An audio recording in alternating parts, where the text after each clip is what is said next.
Sayın Erdoğan, siz bir konuşmanızda Selahattin Demirtaş için şunu demiştiniz. Ey Selahattin Demirtaş, sen bir kere Kürt değilsin, Zazasın.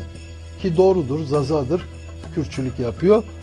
Eğer siz Zazaların, bu ne demektir? Siz Zazaları ayrı bir halk, Kürtleri ayrı bir halk olarak görüyorsunuz. Bu da doğru. Eğer öyleyse o zaman neden sizin yönetiminizde Zazaları Kürt gösterdiniz? Milli Eğitim Bakanlığı'nda Zaza dilini Kürtçen lehçesi gösterdiniz.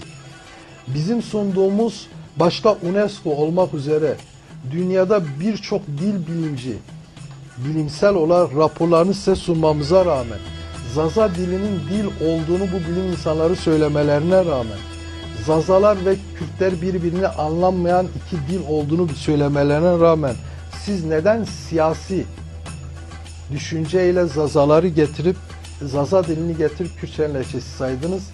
Hele TRT Kurdi bünyesi altında günde yarım saatlik Zazaca yayınlar yaptırıp burada onaylattırdınız.